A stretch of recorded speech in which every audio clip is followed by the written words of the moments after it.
Boa tarde. Vai Boa sair tarde. de Abreu, fuma baseado, vou fazer um no ar. Bora. Boa tarde aos amigos da TV 247. O Zé de Abreu está aqui me mostrando um cigarro, mas ele está dizendo que é tabaco. Muita gente hoje fuma tabaco, então já esclarecendo. Embora o Zé de Abreu, presidente autodeclarado do Brasil, defenda a legalização da maconha, ele está fumando um cigarro legalizado. É isso, Zé de Abreu? Exatamente, legalizado no Brasil, porque a maconha é legalizada nos países mais avançados do mundo, né? Nos países mais retrógrados ainda existe essa guerra. Aliás, outro dia eu fiquei pensando, quando a Polícia Federal incinera toneladas de maconha, está incinerando toneladas de dinheiro. Lá fora, maconha, na Califórnia, no Canadá, no Uruguai. Quer dizer, e é remédio, né? Hoje está comprovado que é remédio. Você tira o THC, deixa só o canabinol, é um remédio. Quer dizer, nós estamos jogando, incinerando assim, toneladas de dinheiro. Poderia pelo menos vender, exportar para os países. Calmante, né, Zé? Bom, Zé não, aliás, excelentíssimo presidente, desculpa, tá? Sônia Garcia do Nascimento já chegou aqui mandando ditadura nunca mais, Lula livre já, mandando um superchat. Então, agradeço a Sônia. E eu queria te passar a palavra, mas para comentar, o Brasil está causando muita perplexidade no mundo, né? O presidente oficial, por exemplo, está lá numa viagem a Israel, foi ao Muro das Lamentações, que é um território disputado, não um território reconhecido pela ONU como pertencente ao Estado de Israel, os países árabes reagindo, né? Muita gente preocupada. Acabou de sair também o manifesto dos diplomatas, incomodado com o fato do Ernesto Araújo estar exaltando o golpe militar de 64, e por isso mesmo, presidente, as pessoas estão querendo que você se torne rapidamente o presidente oficial. Como é que você está vendo o desgoverno Bolsonaro? 3 meses aí de desgoverno. Não tem governo. Aliás, vamos começar pela autodesproclamação. Sério? Nesse momento, eu já me autodesproclamei anteontem no Twitter, com aquela matéria que a Mônica Bergamo furou, né? Ela descobriu e publicou na sexta-feira, e já durante a noite de sexta-feira para sábado já foi uma despedida dos meus eleitores, dos meus apoiadores. É porque realmente a ideia inicial, conforme eu havia te dito naquela nossa primeira conversa, porque eu estava na Grécia, eu fiz impensadamente, foi um gesto absolutamente impulsivo de um geminiano. Me deu a ideia e eu imediatamente coloquei a ideia em prática. Durante a noite, por problemas de fuso horário, né, a Grécia é 5 horas na frente da gente, eu fui dormir e quando acordei com uma mensagem da Bronner dizendo que eu havia conseguido furar uma bolha, alguma coisa assim. E que isso ia se tornando uma coisa histórica. Eu levei um maior susto, né? Até perguntei, o que eu faço com isso? Ela respondeu, boa pergunta. Mas a ideia era fazer, depois que eu pensei e tal, elaborei melhor, a ideia era fazer um ministério sombra, né? Como foi feito na Inglaterra, ou é feito eventualmente, o Shadow Cabinet. Mas nesses dias, desde que eu me autoproclamei e nas 2 primeiras semanas, eu comecei a ver que você só pode ser sombra de alguma coisa que existe. Não existe uma autossombra. Eu não posso ser um presidente sombra do capitão se ele não existe enquanto presidente. Nós temos acéfalo. O Brasil não tem um presidente realmente. Tem uma pessoa que foi eleita para ser presidente, mas que ainda não assumiu. Agora, Zé, você tem noção do desapontamento que você causa nos seguidores, nos leitores, nos seus eleitores de maneira geral, com essa desproclamação, né? Mas veja você, eu comecei a fazer um ministério sombra e não dá para você comparar um Haddad ou um Cortella com Velez. É um desprestígio. Eu não posso usar um Haddad ou um Cortella, convidar eles para ser um ministro sombra de um cara como esse. Nosso ministro boliviano, colombiano, não há a menor possibilidade. Não posso convidar uma Djanira para ser uma sombra de Damares. Não há como você fazer um gabinete de sombra se não há um gabinete verdadeiro, né? Seria um desprestígio. Para mim, eu não posso me comparar a Bolsonaro. Nem nos momentos de mais autodepreciação eu conseguiria chegar àquele nível. Mas é o seguinte, o que importa é que agora você pertence ao povo brasileiro, olha. Aqui, olha, a Sônia está dizendo, você é meu presidente, vai continuar sendo. Sônia Mourão. A Nájila Caldas está dizendo, Zé de Abreu, sentiremos sua falta como presidente. né? Então as pessoas estão encarando essa desproclamação como uma notícia de 1º de abril. Não. É porque eu coloquei no dia 1º de abril, foi até uma sugestão do Pena, um amigo nosso, que sugeriu no dia da mentira, já que tudo não passava de uma farsa, de uma comédia, né, de uma brincadeira, de um artista, de um comediante, que o dia 1º de abril seria um dia bom. E para terminar e encerrar essa farsa. Porque, veja só, não tem a menor condição de eu ficar trabalhando nesse nível, porque só me faria sentido se fosse uma coisa séria. Séria no sentido de que, para continuar isso, assumisse um ar de seriedade. Por exemplo, qual é a ideia do Shadow Cabinet? O Valês vai lá no Congresso e faz um vexame daquele.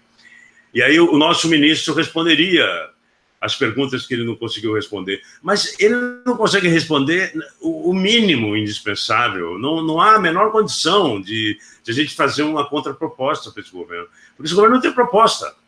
Zé, mas eu te pergunto o seguinte, tudo bem, a gente sabe que a gente está num desgoverno, esse desgoverno que vai causar sérios danos ao Brasil, está causando, inclusive, com essa viagem a Israel, colocando em risco aqui as exportações para o mundo árabe, né? Mas, e agora? Para onde vamos? Né? Para onde vamos? Qual é a proposta? Pergunta aqui a Neuza Ávila, né? Porque existe a possibilidade de você voltar a se autoproclamar em algum momento no futuro? Não. Eu acho que a brincadeira, a piada já perdeu a graça. Agora não vai contar a mesma piada outra vez. Eu acho que é o seguinte, eu acho que uma coisa que ficou para mim muito clara nessas 3, 4 semanas de autoproclamação foi a necessidade de juntar as pessoas. Ontem à tarde eu propus que as pessoas no Twitter identificassem as suas cidades para que os seus seguidores pudessem entrar em contato por mensagem direta e que eles se comunicassem e criassem, cada um nas suas cidades, uns centros de resistência ao fascismo. É claro que através de discussão, de conversa e tal, mas principalmente através de amizade, de amor, sabe? De tomar uma cervejinha, dançar, cantar junto, para desopilar. Tá todo mundo muito triste, muito tenso, muito perplexo, sem esperança, desesperançoso. E essa minha brincadeira, eu acho que recriou uma esperança de que há uma possibilidade da gente lutar. É óbvio que a gente vai ter que aguentar 3 anos. O melhor que pode acontecer é terrível, né? É ele sair e entrar o Mourão. Aí um regime realmente militar assumido, eleito pelo povo. Não sei se vai mudar muito também com o Mourão, mas pelo menos me parece que o Mourão tem um pouco de um senso. Ele não é tão zero quanto o Bolsonaro. O Bolsonaro é zero, não tem nada. O Mourão deve ter -5, não sei. Não é uma solução. Mas que o que eu vi é isso, viu, o Léo? É essa coisa de desesperança. Eu acho que não, a gente tem que ter esperança, a gente tem que ter amor no coração, a gente tem que ter fé, tem que achar que vai mudar. A ditadura demorou 21 anos, mas passou. Eu vivi durante 21 anos com essa desgraça, essa nuvem preta na minha cabeça, mas passou. Acho que nós não vamos ter 21 anos mais. Inclusive, muitas pessoas não sabiam, né, que você foi preso no Congresso de Biúna, você postou isso nesse período aí das... Então, é porque já se falou isso tanto, já saiu até na Amiga, tal, aí eu postei como meio que acompanhando o Paulo Coelho. O Caetano deu uma entrevista dizendo como foi a sua prisão, a sua tortura e tal, e eu resolvi postar como uma lembrança, né? E aí eu me deparo que a maioria imensa das pessoas não sabiam que eu havia sido preso. Aquela foi a prisão de Biúna. Teve uma outra prisão, que foi do dia que mataram um secundarista na Batalha da Maria Antônia, que a gente saiu com a camisa. Ontem eu postei uma foto também, tem o Zé Mentor, o Davi José, o Zé Arantes, que nós saímos com a camisa ensanguentada do secundarista, e foi uma passeata muito violenta, e se queimou muitos carros da polícia e tal. A gente estava indignado quando mataram um companheiro. E é de lá que vem a sua amizade com o Zé Dirceu, né? Você fez direito, né? Você foi aluno de direito também ele estava no primeiro ano quando eu entrei na faculdade. Aí eu conheci o Zé no primeiro dia de aula. Ele, com o pessoal do centro acadêmico, eles iam de aula em aula dos calouros para conversar com a gente e tal. Eu ofereci que a gente entrasse sócio do centro acadêmico, aquela coisa bem... E a gente acabou ficando amigo. E o Zé Mentor também era outro. O Zé Mentor era meu colega de classe. E tinha também lá o o Arantes, desculpa, o presidente da UNE, o Luiz Travassos, também era estudante de Direito, estava na mesma sala do Liceu, e mais outros, o Marlane, o Eduardo Brumar, Guilherme Costa Pinto, um pessoal porque teve aquela história do centro acadêmico que foi proibido, aí fizeram o diretório acadêmico, então você tinha que ganhar o diretório acadêmico numa eleição oficial e o centro acadêmico numa eleição proibida. E o diretório acadêmico passava as coisas para o centro acadêmico, para o centro continuar funcionando. Zé, deixa eu só ler um superchat aqui da Fernanda. Lembrando que hoje... Mata cigarrinho, tabaco, mata. Tabaco. Lembrando que o Lindbergh e a Vanessa estreiam hoje um canal de entrevistas às 21 horas com o Fernando Haddad, canal à esquerda. Se inscrevam e compartilhem. Está dizendo aqui a Fernanda, vamos acompanhar a entrevista do Fernando Haddad e vamos transmitir também. O Lindbergh já cedeu os direitos autorais para a gente. Não, hoje a gente vai transmitir amanhã a entrevista. Ô Zé, você tendo vivido essa história da ditadura militar, como é que você viu, 55 anos depois, um governo pedindo que se comemorasse uma ditadura? Você imaginou que isso um dia pudesse acontecer, né? Que essa página não tivesse virada, que a gente fosse passar por esse vexame? Eu jamais esperaria um negócio desse. É um contrassenso. Um presidente eleito pelo povo fazer apologia da ditadura. Quer dizer, é um contrassenso. Então não podia ter sido candidato. Ele teria que entrar com um golpe de Estado. Quer dizer, ele aceita o jogo democrático, mas não dá para entender. Não dá para entender as pessoas apoiando tortura, morte, prisão, assassinato, desaparecimento. É um negócio inacreditável o que esse cara fez com o Brasil. Eu não entendo, a impressão que dá é que há uma psicose social. E não é possível as pessoas ir para a rua para defender tortura. É um negócio inacreditável. Esse povo brasileiro, esse povo que apoia a tortura, eu não sei o que houve, o que comem, o que bebem, como dormem essas pessoas. Mas, de qualquer maneira, Zé, isso aí motivou uma reação muito importante da sociedade, né? Ministério Público, meios de comunicação, inclusive jornais que apoiaram o golpe de 64 e não usavam a palavra golpe, todos eles condenando a celebração. Porque é tão absurdo, né, Léo? É um negócio tão absurdo que realmente a resposta que a sociedade deu para o Bolsonaro foi muito maior do que eu acho que ele imaginava, né? Foi uma coisa... Eu acho que todo o centro, todo espectro político que vai de direita, uma direita mais social, uma direita mais culta, até a extrema-direita, todo mundo foi contra. Só os extremistas de direita, ou seja, vamos dar nome aos bois, os fascistas é que apoiavam a ditadura. Se você apoia a ditadura, você é fascista. Não adianta você vir com papo que ele foi eleito pelo povo. Se você apoia a ditadura, tortura, assassinato, desaparecimento, você é fascista. Não tem outra conversa. Não tem papo, a extrema-direita é fascismo. Olha os vexames internacionais que a gente está passando. Com esse chanceler, o chanceler, né? Um chanceler sem chance. É um absurdo. Nós viramos chacota internacional. Historiadores, diplomatas, todos reclamando de que o Brasil não pode dar uma demonstração de ignorância ao mundo dessa maneira. Uma autodestruição, né? É um desamor à pátria. Essas pessoas não amam o Brasil, absolutamente. De jeito nenhum. Eles amam a si próprios, eles não têm amor no coração. Não, inclusive trabalham para defender interesses de outros países que não o Brasil. A Rosália, Zé, está trazendo aqui um superchat que vai te causar uma reflexão. Ela fala o seguinte: Zé, você não tem o direito de invadir o meu coração, enchê-lo de uma leveza utópica e, de repente, partir. Então, esse é o sentimento de muitas pessoas. Eu te passo para falar a respeito disso. Não, é uma coisa que eu num determinado momento, nesse mês de presidência autoproclamada, eu senti que, para muitas pessoas, eu tinha virado mais do que um furador de bolha. Tinha virado quase que uma única esperança.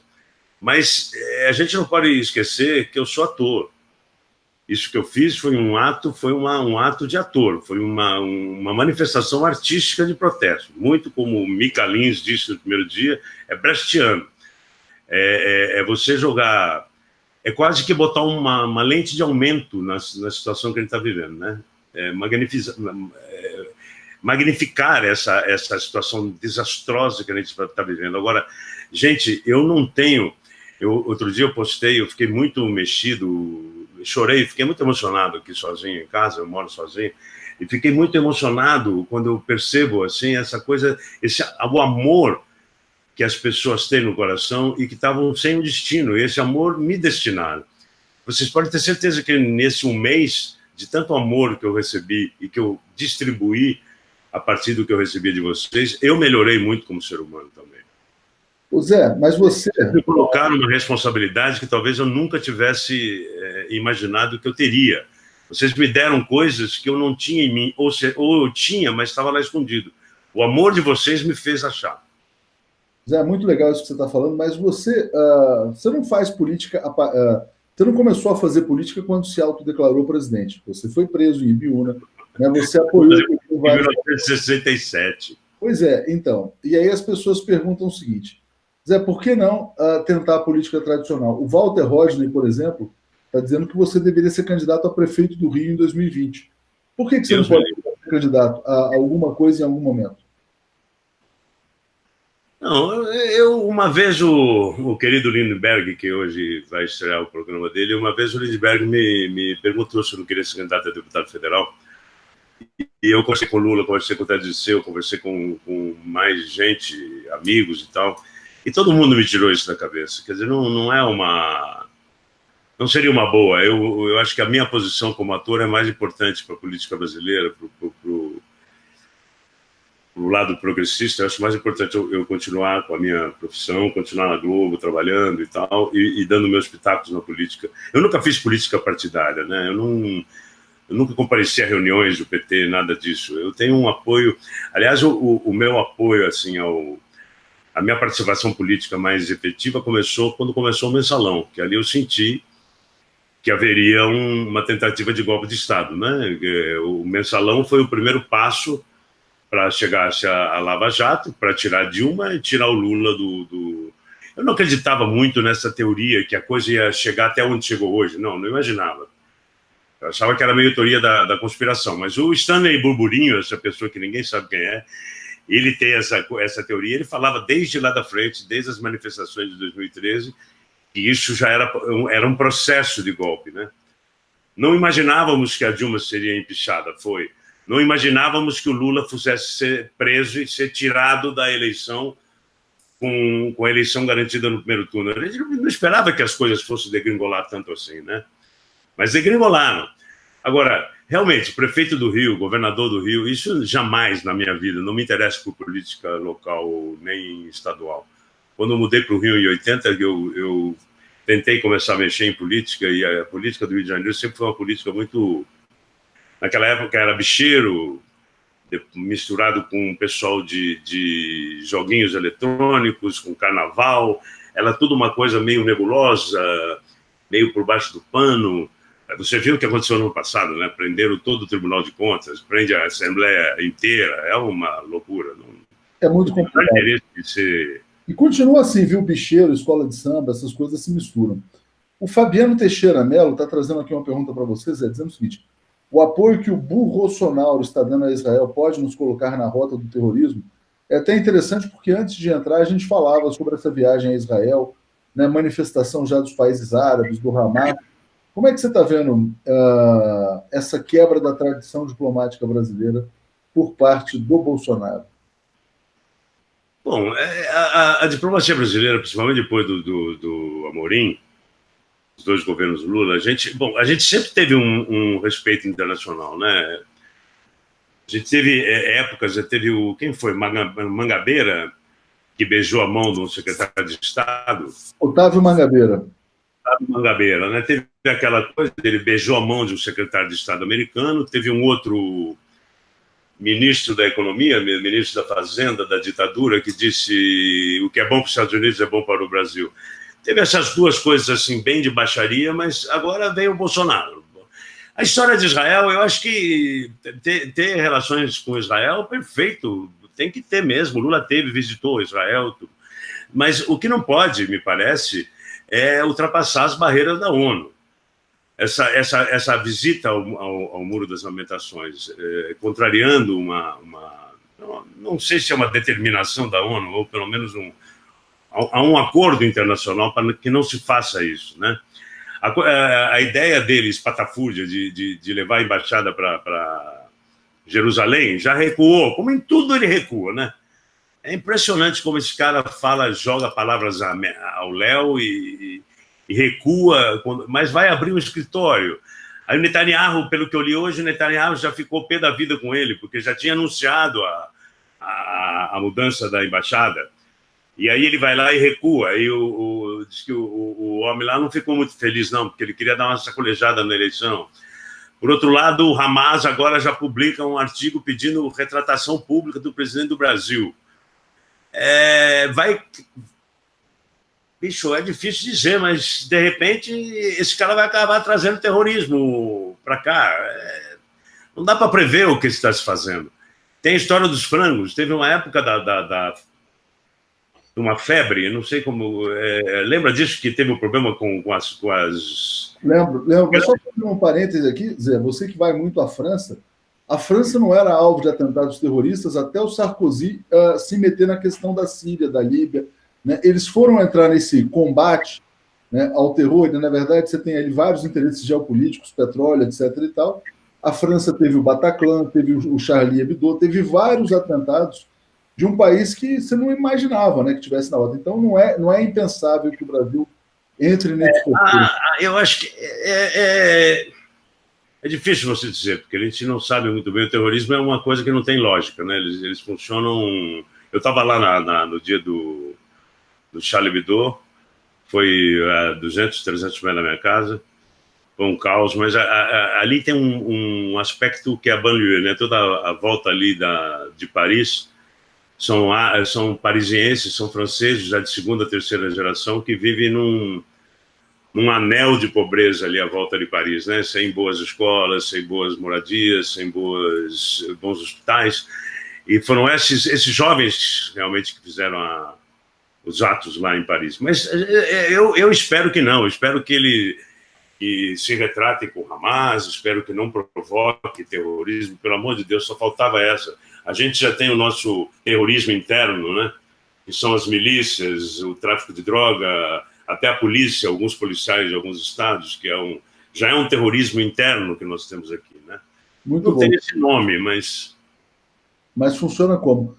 A Mariana Ganchos está dizendo que seu ato foi lindo e muito significativo. As pessoas entendem, né, esse seu gesto. Eu vou te fazer uma pergunta delicada. Você está entrando agora numa novela, mais uma, né? Você tem feito várias novelas em sequência. Você recebeu algum pedido da Globo para se autodesproclamar, não? Não. Foi muito engraçado isso. Várias pessoas, hoje no Twitter já me perguntaram, várias pessoas perguntam a relação. A Globo tem um negócio que é um entre aspas, que é assim: a Globo não interfere na vida pessoal de seus contratados. Eu estou lá há 40 anos, 80. Não, entrei em 80, 39. Faz 40 em outubro. E não há a menor... Eu cheguei lá, eu cheguei de viagem, cheguei da Grécia e fui almoçar lá num restaurante do módulo que é um módulo onde fica a direção e o órgão que cuida dos atores, autores e roteiristas. Quando eu cheguei no restaurante, todo mundo veio falar comigo. Eu sou amigo de todo mundo lá na Globo. E estava 4 meses fora, viajando e tal. A última vez que eu tinha estado lá nesse lugar foi num coquetel de final de ano, que o nosso diretor artístico, Schroeder, todo ano faz um congressamento entre atores, diretores e roteiristas. E eu falei que eu ia viajar e que voltaria em março. Quando eu voltei, voltou, vai fazer novela, presidente, como é que vai acabar esse negócio? Eu falei, tive uma ideia maravilhosa, que é no dia 1º de abril, dia da mentira, eu renunciar, me auto-empichar. E ficou por isso. Nunca mais me perguntaram nada. Eu falei para todo mundo, como eu estava falando para amigos de todos. E teve nada mais. Não tem o que. Eles vão falar o quê? Eu sou ator. Acho que, pelo que eu vi no Twitter esses dias, depois de sexta-feira, as pessoas, muita gente fala, eu não assisto novela há muito tempo, tal, vou ver para te ver e tal. Vai aumentar o Ibope. Que bom. Deixa eu só ler um comentário aqui do Paulinho dizendo o seguinte: nada a ver confundir terrorismo com Hamas e OLP, visão islamofóbica. Só fazendo um esclarecimento. Como? Não, é uma pessoa dizendo que não tem nada a ver confundir terrorismo com Hamas e OLP. Na verdade... Não confundir, não. Não, nem você nem eu, porque eu fiz uma pergunta Eu disse que antes da entrevista a gente estava falando sobre o fato do Hamas protestar contra a viagem do Bolsonaro. E a pergunta do Superchat tinha a ver com a questão do terrorismo. E aí, quando você respondeu, eu também me manifestei sobre essa questão do terrorismo, falei, olha, pode ser que o Brasil entre na rota, mas não tem nada a ver, não fiz relação, é porque a gente estava falando de Hamas e mundo árabe, terrorismo em Israel, a gente misturou as bolas, mas não quero acusar Hamas de terrorista. E Silvan Costa está dizendo, presidente, isso aí é cigarro de palha, é bom demais, hein? Então aqui querendo... Deu um clique aqui, não te ouvi. Não, aqui o pessoal querendo saber se é um cigarro de palha, objetivamente, aí que você está fumando. É o tabaco natural, né, que você... Aqui o tabaquinho. A gente pega um filtro, como as minhas amigas gregas. É impressionante uma coisa quando eu fui morar em Paris e depois na Grécia, como a influência americana no Brasil é muito maior. Nesse lado foi para o bem, né, de parar de fumar. Mas na Europa eles não obedeceram os americanos e continuam fumando. Muito menos do que se fumava antigamente. As mulheres fumam mais do que os homens, mas normalmente se fuma 3, 4 cigarros por dia. E a grande maioria, pelo menos dos meus amigos, me ensinaram a enrolar. Eles botam um filtrinho na boca, pega o filtrinho, põe na boca, bota o cigarrinho. Esse aqui é brasileiro. Mas lá na Grécia tem um fuminho, Karelas Brothers, que são gregos, que eles conseguiram tirar o cheiro do cigarro. Você pode fumar perto das pessoas que elas não se incomodam. Aí enrola assim, igual o outro, mas tem filtrinho e tal. Eu não sou bom nisso, porque eu não tenho prática, mas as minhas amigas gregas fazem igualzinho o Marlboro. Eu não consigo, ainda fica meio troncho. Mas eu fumo 4, 5 por dia. É aquela coisa da... O francês é um povo epicurista, né? Eles não fazem questão de ficar ricos, a grande maioria é classe média. Eles não trocam de carro todo ano, eles ficam com carro anos, eles não querem demonstração de riqueza. Pega mal. Eles ficam com o carro, você vai jantar, o cara tem uma baita casa, a comida é maravilhosa, o vinho é perfeito. Aí ele fala, vou te levar para casa. Aí o carro dele é um carro de 2001, 2003, entendeu? Cai em pedaços, muitas vezes. Eles não ligam para esse tipo de demônio. Eles preferem comer bem, viajar, beber bons vinhos e fumar um cigarrinho na janela durante a festa. É verdade. Eu tenho uns amigos franceses que me ensinaram um provérbio que eu achei muito bom. Eles me ensinaram o seguinte, vivons cachés, vivons heureux. Vivamos escondidos, vivamos felizes. Então, mas eu tenho um amigo rico lá na França e ele fala... Os ricos franceses têm vergonha de ser ricos, não querem demonstrar riqueza. Por causa da igualité que tem na Revolução Francesa. Tem uma igualité lá. E é engraçado que a riqueza é muito brega, muito brega. Tem um amigo nosso que conheceu uma das maiores heranças da França, herdeiras aí de banco, tal, etc. e tal. Ela estava comprando um livro na livraria dele, se tornaram grandes amigos, mas, em primeiro lugar, vem o reconhecimento intelectual. Ele não quer ser reconhecido pelo dinheiro. É brega, né? Uma coisa realmente... que o Brasil deveria aprender um pouquinho. O Paulino está dizendo, terrorismo é uma construção do próprio Ocidente, utilizado como estratégia para a mudança nos países de Médio Oriente e África. Vejam Líbia, Síria. Obrigado, Paulino, pelo esclarecimento. Zé, você falou, olha, não tem interesse por política local estadual. Mas se em algum momento da sua vida você tivesse um convite, uma oportunidade na política nacional, você estaria aberto a isso? Para que cargo? Não, para presidente, para ministro da cultura. A cultura está acabando nesse governo Bolsonaro, mas ela não vai acabar para sempre. Né? Você vê que agora acabou o financiamento. Você viu que fizeram uma comissão no Senado agora? Eles querem acabar com a Cine. Exatamente, querem acabar com a Cine. Quer dizer, como é que vão ser financiados os filmes nacionais? Né? Se você, por exemplo, fosse... Essa coisa de ministério... Vamos imaginar que em algum momento a gente voltasse a ter democracia, um governo popular e você fosse convidado para assumir um papel qualquer na promoção da cultura brasileira. Quando a Dilma foi eleita na primeira eleição, a Dilma nunca me convidou para ser ministro, mas houve uma sondagem natural. Eu me envolvi na campanha dela profundamente. Talvez tenha sido, ao lado de 3 ou 4 colegas, os mais ativos na campanha da Dilma contra o Serra. Foi uma campanha muito difícil, foi onde o Serra conseguiu abrir os porões, né, onde saíram esses ratos todos que hoje se transformaram em bolsonaristas, mas o Serra conseguiu abrir o bueiro, a tampa do bueiro. Me sondaram para ser ministro da Cultura. Depois teve aquela história de colocar uma mulher e no fim deu aquele problema sério e tal. Mas o que eu falei para cortar de imediato foi que, primeiro, que eu adoro a minha profissão, não queria largar. E segundo, que eu acho que no dia seguinte, metade da classe artística vai estar a meu favor e metade vai estar contra mim. Eu como ator, para mim, isso não é bom para a profissão. Quer dizer, eu não tenho essa coisa de morar em Brasília, andar de gravata todo dia, isso não é para mim, entendeu? Eu não tenho esse tipo de coisa, essa veleidade. E é óbvio que eu gostaria de participar de alguma coisa, que eu pudesse fazer alguma coisa boa para o Brasil. Não só atuar, que eu acho que é uma coisa boa que eu faço, mas não vejo como, sabe? Eu prefiro, na minha casa, ficar dando minhas tuitadas e eu acho que tem uma importância isso. Há 2 anos,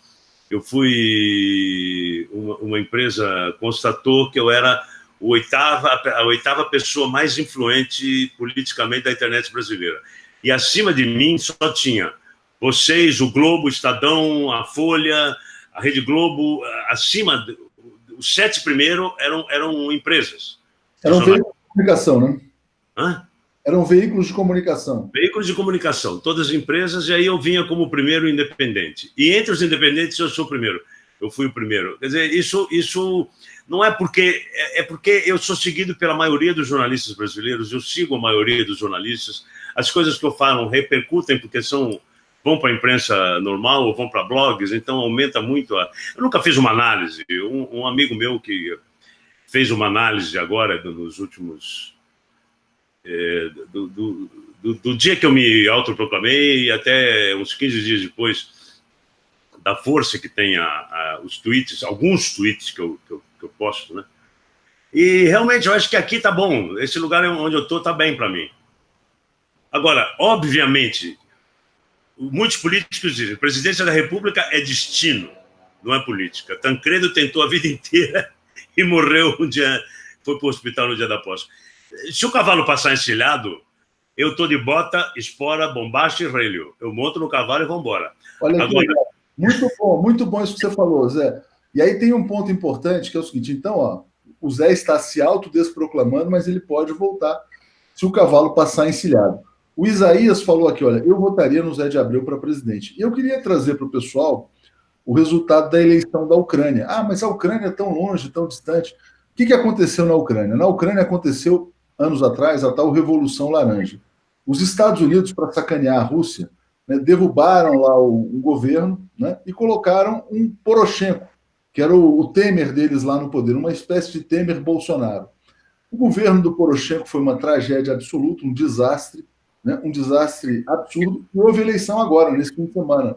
Quem ficou em primeiro lugar na Ucrânia é um ator, com 30%. E o Poroshenko vai disputar o segundo lugar com ele. Então, né, vamos dizer assim, a negação da política, ela cria fenômenos inusitados. Na Itália, por Mas exemplo... ele era totalmente outsider ou ele tinha uma ligação política? Totalmente outsider. Ele era um humorista. Ele era um humorista que tirava sarro dos políticos de maneira geral.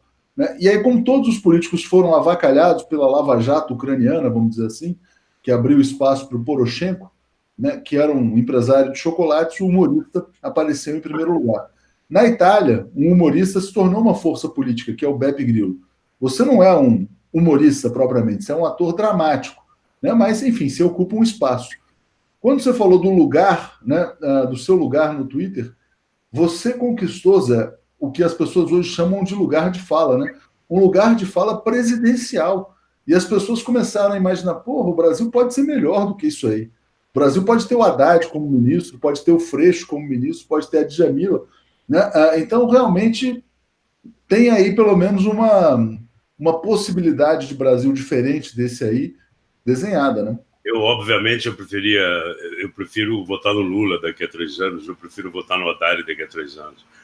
Agora, bicho, a gente não vai deixar essa bola cair. Se eu precisar fazer um sacrifício que seja no primeiro turno para tirar um outro outsider de direita, de repente a direita vem com um outsider. De repente eles podem lançar um ator da Globo como presidente da República. Eu saio para competir com meu colega. Muito bom, gostei. De repente eles lançam o Luciano Huck, né? Uma coisa do tipo. Aí a gente vai para o debate, vamos debater a realidade brasileira numa boa. Seria lindo eu e o Huck lá até no Caldeirão, sentar lá e discutir política brasileira ao vivo, seria muito legal. Mas isso é uma covardia. Ele ia falar, não, olha, o Jorge Paulo Lemann gosta mais de mim do que de você. Ele ia falar que os bilionários gostam mais. Não, o Huck não é tão... O Huck é preparado, cara. O Huck é uma pessoa inteligente, culta e tal. Ele tem o objetivo dele de vida é diferente do meu, mas eu não posso julgá-lo. E ele faz o trabalho que ele se propôs a fazer como animador de auditório, como apresentador, ele faz. Deve ser muito bom para ele e para a Globo, porque me parece que ele está muito rico. O programa dele tem muita audiência, ele faz muitos comerciais e tal. Claro. Mas, enfim, mas é importante essa revelação de que você não fechou as portas definitivamente. E a experiência da Ucrânia e da Itália também ensinam. Teve na França também, há uns anos atrás, um comediante francês. Bom, comediante na França significa ator, né? Lá o teatro municipal chama comédie française. O conceito que eles têm de comédia, lá o ator se chama comédien. Não se usa acteur, usa comédien. E ele pegou, ele se candidatou a presidente da República e estava em terceiro lugar quando renunciou. Não explicou por quê. Agora, uns 20 anos depois, ele deu uma entrevista que parece que ele se sentiu ameaçado por ser outsider. A política o ameaçou. Ele diz hoje, vai ver que simplesmente ele entrou na comédia mesmo e estava em terceiro lugar e resolveu sair fora porque não estava afim de ser presidente. Não, e há espaço para outsiders até nos Estados Unidos, né? Basta lembrar que o Reagan, ele foi um outsider na política e virou presidente. O Schwarzenegger virou governador da Califórnia e dizem até que foi um bom governador da Califórnia, que tinha ideias progressistas, avançadas, tal. O atual presidente dos Estados Unidos, o Donald Trump, ele é muito mais ator do que político, né? Ele sempre foi um ator, né, de televisão. Canastrão, mas é mais ator até do que empresário. Nunca foi um grande empresário assim também, né? Enfim, Sara Góes dizendo, um cheiro do coletivo Queridas de Fortaleza. Tá mandando um cheiro para vocês, Zé. Queridas.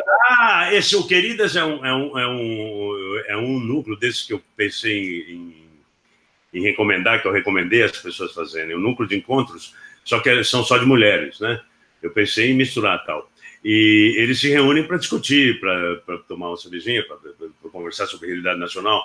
Tem um outro também que eu acho que é Marielas, um grupo de mulheres de uma outra cidade do Brasil que chama Marielas, em homenagem a Marielle, e se reúnem para discutir. Eu acho que isso é sério, gente, vocês têm que se encontrar. A gente não pode ficar sozinho no computador e tendo só amizades virtuais. Tem que se encontrar com as pessoas da sua cidade. E, de repente, uma das coisas que eu posso fazer durante a novela é começar a ligar esses grupos, entendeu? Vocês me mandam DM, me mandam e-mails e tal, dos grupos que vocês vão formando. De repente, a gente faz um encontro entre um grupo de uma cidade com um grupo da outra cidade. Para essa rede que a gente formou em torno da minha presidência não desapareça, não se esfacele. Muito bom. Grupos em Twitter, WhatsApp, para discutir as coisas. E esperança, desesperança não pode. Não pode desesperar jamais. Isso aí tem que ter esperança, que vai sair dessa porcaria que o Bolsonaro nos meteu. Desesperar jamais, já dizia o Ivan Lins. A Sara está dizendo também, olha, hoje o lançamento do livro Pavilhão 7, Presos Políticos da Ditadura Civil-Militar, de Ayrton Farias, 19h30, na Assembleia Legislativa. Tem também o superchat aqui da Maria Celeste dizendo, por que não é mais o presidente autoproclamado? Ele já falou no começo, mas se você quiser dar uma nova explicação aqui, Zé, antes da gente passar para o próximo ponto. Não, porque acabou a comédia. A piada tem uma duração. A gente, como artista, a gente sabe disso. A gente não pode esperar o aplauso finalizar para fechar a cortina. A cortina no teatro, no show, se fecha quando o aplauso ainda está no ar, né? Porque você fecha a cortina com o aplauso no fim, você não vai abrir de novo. Se você quiser abrir a cortina de novo, você tem que fechar a cortina ainda quando os aplausos estão no ar. Porque aí o aplauso aumenta com a fechada da cortina, aí você abre outra vez e volta outra vez para complementar. Tem que saber o momento certo de sair. Então vamos mandar corações aqui para o Zé de Abreu, mandar aplausos, porque ele pode reabrir essa cortina futuramente. Eu estou sentindo o cheiro de que essa cortina será reaberta em algum momento. A Viviane está mandando um superchat. Eu queria falar, Zé, já que você falou dessa questão dos encontros reais, né? A gente tem promovido, a gente fez o primeiro encontro dos assinantes 247 no dia 23 de fevereiro em São Paulo, foi um sucesso. E agora a gente está levantando o mailing de todos os nossos assinantes e membros do canal para fazer encontros regionais. Então a gente vai fazer Porto Alegre, Belo Horizonte, Recife, Salvador, né? A gente está montando exatamente essa agenda nesse ano, o pessoal te saudando muito. Então é muito importante que vamos dizer assim, a militância virtual se torne também uma militância real. Você falou que você gostaria de votar no Lula daqui a 3 anos. Como é que você está vendo a situação do Lula, que vai completar um ano, né? Essa semana ele completa um ano como preso político. Domingo vai ter um ato imenso lá em Curitiba, né? Você está organizando atos em todo o Brasil e tal. Em Curitiba vai ter atos a semana inteira, debates. Você que viaja muito, Zé, o que você escuta falar sobre o Lula, né? Porque as pessoas estão meio em estado de choque, né? O cara, o maior presidente de todos os tempos da história do Brasil, como preso político. Ninguém entende muito bem, porque o Lula lá fora era muito famoso como um presidente que botou o Brasil no mapa do mundo, né? Eu me lembro uma vez na Itália, o taxista me perguntou: o que está acontecendo com o Brasil? Esse Lula é mágico. 80% das pessoas, dos passageiros que eu pego no meu táxi são brasileiros. O Lula, quando esteve em Paris, foi o ano do Brasil em Paris, 2000 e pouco. Era bom, né? O dólar estava bom para viajar, né? Rapaz, o Lula foi ovacionado em Paris, milhões de pessoas foram ver o Lula falar, foi uma loucura. Quer dizer, aí as pessoas falam: poxa, mas como preso por corrupção? As coisas não encaixam muito bem, né? E as pessoas falam: o Brasil é complicado, a gente não entende muito bem. Agora, o mais difícil de entender, é difícil de entender o Lula ser preso. Agora, o mais difícil de entender é um povo considerado lá fora como um povo alegre, feliz, animado, de carnaval, gay-friendly, Rio de Janeiro ganhando prêmios internacionais por ser cidade que melhor recebe gays e tal, e de repente elege um homofóbico. Essas coisas na Europa e nos Estados Unidos, as pessoas estranham. Pô, até a Fox falou mal do Bolsonaro. Gente, pode ser a Fox, pode ser o raio que o parta, pode ser uma empresa de direita. A Le Pen é de extrema direita, ela é o terror do centro e da esquerda francesa. Ela disse que o Bolsonaro é intragável, é disgusting, é intragável. As duas mulheres da Fox, o que elas disseram? Ele é misógino e homofóbico. Ele apoia o estupro. Ele apoia pedófilos. É um negócio... Lá fora ninguém aceita mais homofóbico. É civilização, né? Não é nem uma civilização. Nós estamos no século XXI. Quando perguntaram pro mandatário canadense por que ele botou 55% de mulheres, ele respondeu: porque estamos em 2017 ou 18, quando ele assumiu, estamos no século XXI, por isso. Não é uma pergunta idiota fazer esse tipo de pergunta. Claro. É um negócio tão louco você pensar que você pode ter uma pessoa que ainda é misógino, que ainda é preconceituoso nesse sentido, nesse nível. Eu tenho meus problemas interiores de misoginia, de racismo, de preconceito, como todo mundo tem. Eu sou um privilegiado, eu sou um branco brasileiro, classe média. Tenho um baita privilégio de ter nascido assim. Então eu sei que as pessoas que não têm esse privilégio meu sofrem muito no Brasil. Mas é uma coisa muito óbvia que você não deve ser racista, não deve ser homofóbico, não deve ser misógino, não deve ter preconceito contra pobres índios. Isso é uma coisa que a tua consciência te fala. Você tem que lutar contra isso para você se transformar. Isso não é aceito mais em países desenvolvidos. Isso é uma coisa que já foi superado. Deixa eu agradecer aqui, Zé, a Viviane, que se tornou membro do canal, e Gal Fragoso, que mandou aqui um superchat também. Bom, e tão assim, intragável, inaceitável é a pessoa declarar todos esses preconceitos que tem, né? Então o Brasil não... Aquela história do Bolsonaro é inacreditável. Dizer para uma deputada, uma colega: não te estupro porque você é feia, não merece. É um negócio, ultrapassa qualquer nível de votar pelo Ustra, o terror de Dilma Rousseff. Isso ultrapassa o bom senso, isso é desumano. Esse cara não é humano, ele ainda não atingiu o Homo sapiens, ele ainda não está nesse... Por isso mesmo, Zé, que o general Heleno lá em Israel falou: não tem nada a ver comparar Lula e Bolsonaro, são coisas que não dá para comparar. Com certeza, não dá para comparar. O momento do bom senso, né? O momento do bom senso do Heleno. Não se sabe se ele falou com uma boa intenção, né? Mas a psicologia explica, Freud explica esse tipo de ato falho. É um ato falho, não dá para comparar. E aí o Lula botou no ar um discurso dele no parlamento israelense ovacionado, defendendo dois estados, né? Foi muito aplaudido pelo lado israelense, pelos palestinos, por todo mundo, né? E aqui, olha só, um comentário, né? Eu pensei que o Brasil nunca voltaria a ser quintal. É muito importante também, Zé, tirar o Brasil dessa condição de neocolônia, né? O Brasil está num papel autodeterminada, né? É isso que é muito louco. O presidente do Brasil, que bota o Brasil acima de todos, ao invés do Brasil ao lado de todos, o Brasil é de todos, ele coloca a pátria como se fosse uma coisa superior do que apenas a soma do... realmente é. A soma de seus habitantes, do seu espaço e da sua cultura, da sua língua e tudo. Agora, colocar a sua pátria a serviço de outra pátria é um crime de lesa pátria. É um negócio inacreditável que o presidente eleito do Brasil coloque o Brasil como subserviente de outro país, seja Estados Unidos, Israel, Palestina, Alemanha, China, o que for. O Brasil tem que ser considerado pelo que o Brasil é, um país respeitável lá fora, um Brasil...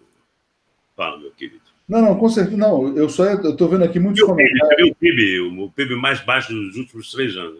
Pois é, né? O pessoal falava tanto da Dilma, né? O pibinho da Dilma? O pibinho da Dilma? O pibinho da Dilma já saiu tem 4 anos e o pibinho só encolhe. E o dólar da Dilma? Pois Coitado dos bolsominions que queriam ir para Disney. O dólar a 4 pau? O pessoal agora está dizendo fora Dilma, né, de novo, porque eles querem voltar para a Disneylândia. Mas tem muito comentário aqui na linha do Lula Livre, né? E eu queria te pedir um comentário em relação... O Lula assiste, né, esses programas, né? Ele recebe pendrives. Ele mandou uma cartinha para mim, para o seu intermédio, lembra? Foi muito legal. Ele gostou muito, disse, pô, o Zé tá com cara de presidente e tal, que legal. O Lula adorou a sua presidência, né? Eu acho que o Lula vai ficar... Ele mandou um outro recado, Léo. Ele me mandou um outro recado, que pela primeira vez a turma...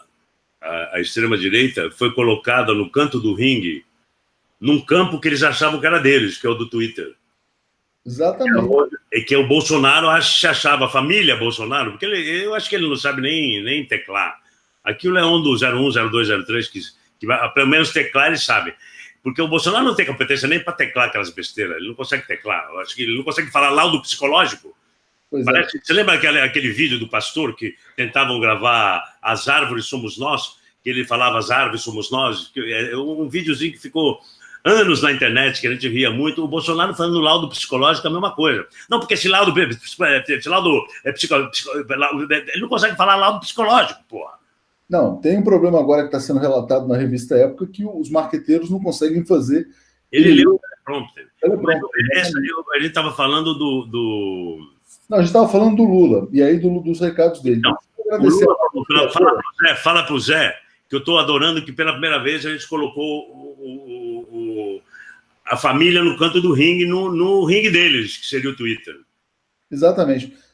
Deixa eu agradecer a Maria Todas as hashtags que a gente sobe, eles fazem uma hashtag contra a gente, a reboque da gente. Pois é.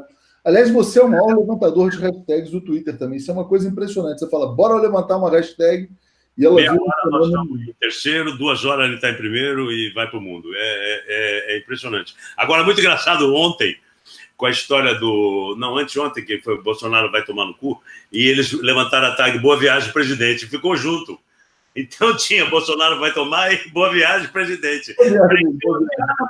Piada pronta. Boa viagem. Deixa eu agradecer a Maria Auxiliadora. A gente vai precisar fechar daqui a pouco, que está chegando o Pedro Serrano para fazer o programa Estado de Direito. Aliás, você foi estudante da PUC, né? Pedro Serrano é constitucionalista, professor da PUC, um dos maiores juristas do Brasil. Tem um programa semanal com a gente, vai estar ali agora às 5 horas, lá no estúdio, conversando com a Daiane e com também o advogado Fernando Ideu. Então, Zé, eu vou te pedir para mandar um recado para o presidente Lula, porque o Lula recebe esses programas, ele estava muito feliz com a sua presidência. Então, eu queria que se você agora explicasse para ele, né, o porquê da autoproclamação, mas sinalizando que tem uma porta entreaberta aí para o futuro.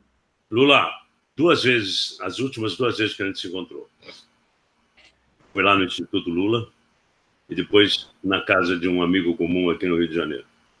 Nas 2 vezes, você, depois de uma conversa inicial, a gente ficava de mão dada, se acariciando como 2 homens sabem fazer, 2 homens com H maiúsculo sabem fazer. dois amigos, e você, as duas vezes, você me falou: você tem noção da sua força? Você tem noção de quanto você é querido? Você tem noção de quanto você é amado? Eu falei: não, Lula, a gente, como ator, a gente não tem esse tipo de noção. A gente sabe do sucesso da novela por os números de Ibope e tal, porque a gente não sai para a rua. A gente sai pouco, porque evita a confusão de fotografia e tal, não é uma coisa muito... Você vai num restaurante, de repente começa a provocar clima, porque agora as pessoas resolveram que não tem o direito, quem é de esquerda não tem direito mais de frequentar certos lugares, nós somos hostilizados e tal. Então, falei: Lula, não sei, poxa, você tinha que ir um dia num acampamento de um MST, você tinha um dia ir para uma favela participar de uma coisa, porque você é um dos caras mais queridos do Brasil. Presidente, agora eu vejo que o senhor tem razão. Com essa minha presidência, que ela foi usurpada do senhor, né, pelas forças políticas e jurídicas do Brasil, o senhor hoje estaria sentado na sua cadeira de direito, eleito pela maioria do povo brasileiro, talvez em primeiro turno, e eu não teria tido não teria tido essa ideia de me autoproclamar presidente, porque a cadeira é sua, presidente. Mas eu tenho que concordar com o senhor. Realmente, eu sou muito querido, sou muito amado, e isso me deixa muito feliz. Me fez ser um homem melhor do que eu sou. Conversando com uma jornalista importante aqui do Brasil, eu perguntei: mas por que os jornalistas brasileiros tentaram fazer o capitão palatável, colocar ele e o Haddad como duas forças do mesmo nível, em posições opostas, como se fossem adversários normais? Não é, vocês sabiam disso? E ela me respondeu: nós acreditávamos que a cadeira pudesse modificar o homem. Quando o homem não quer ser modificado, ou o homem, para ser modificado, né, ele tem que ter uma base, para em cima dessa base ele se modificar. O nosso capitão não tem base alguma, ele jamais seria... Isso estava na cara, né? E é triste você ver hoje os jornalistas se dando conta de coisas que todo mundo sabia. Ô Zé, a elite alemã também achava que ia controlar o Hitler e deu no que deu, né? Deixa eu dizendo aqui, pegando um comentário do Cadu Lacerda, dizendo: genial, este presidente me representa e me orgulha. E eu vou ler um comentário do Bruno Castro, que me tocou muito. Ele falou: porra, se a TV 247 fosse uma faculdade, eu estudaria lá, só tem fera.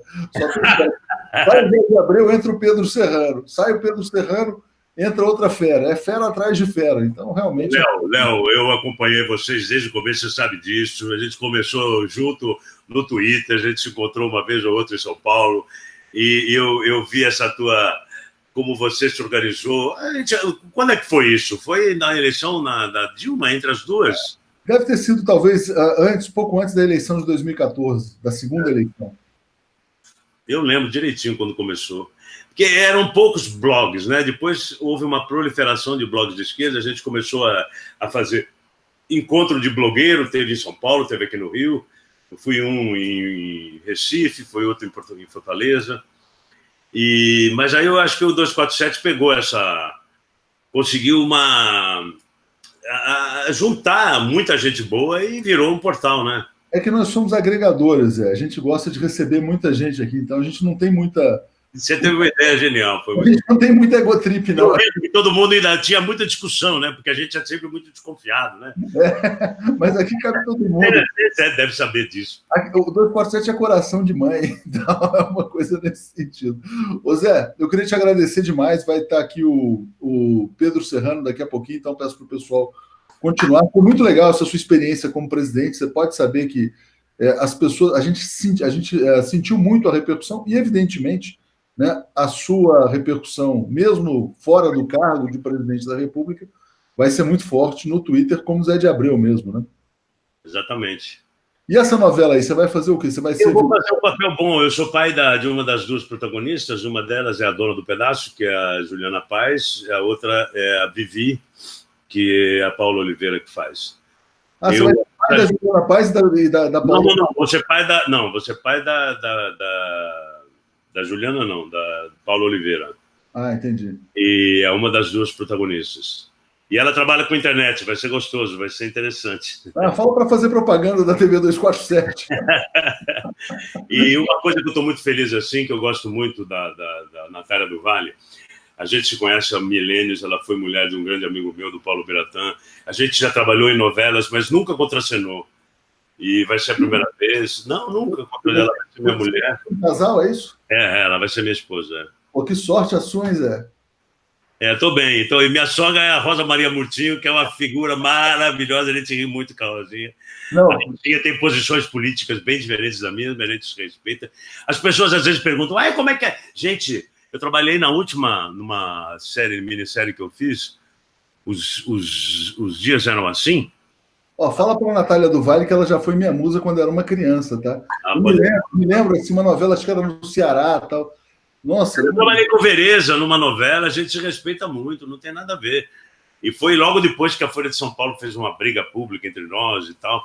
A gente se respeita como amigo, como ator, não tem nada a ver uma coisa com a outra, não. Eu não sou fascista, eu respeito as posições políticas das outras pessoas. É isso aí. Os fascistas é que não respeitam as posições políticas da gente. Aliás, por falar em atores não fascistas, Zé, eu queria te perguntar se você viu.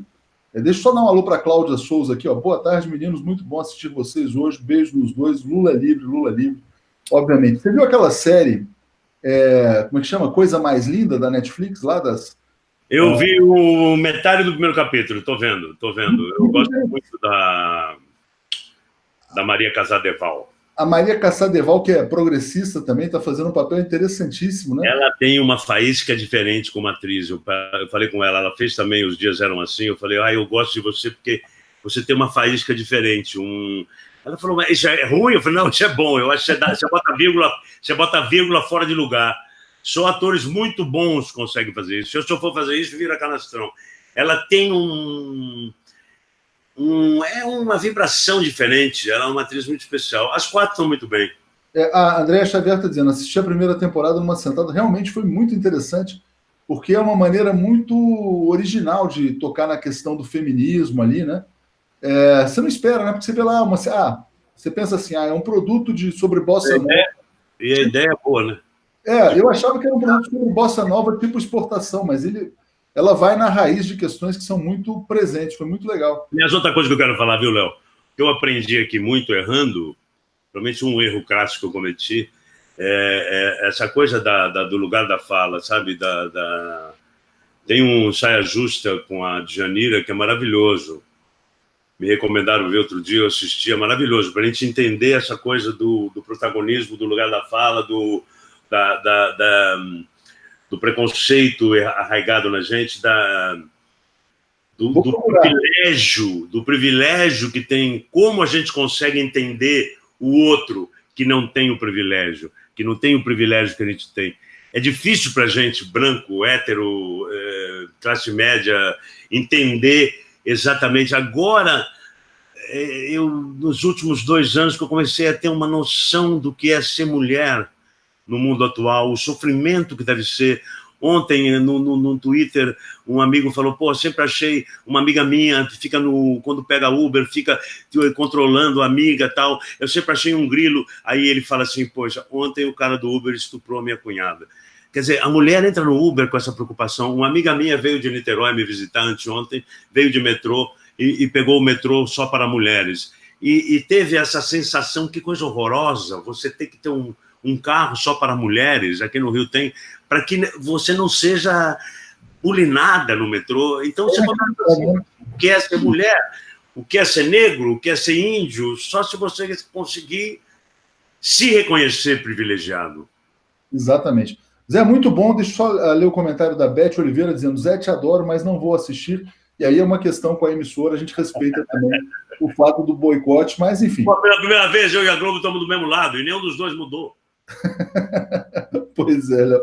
Ô Zé, muitos corações para você aqui. Então fiquem com Pedro Serrano, sejam membros do canal, inscrevam-se. Valeu, gente. Pedro Serrano. Eu vou parar com a gente aqui em outras ocasiões. Valeu, Zé. Maguinha. Obrigado, Léo. Tchau. Então, valeu. Tchau, tchau.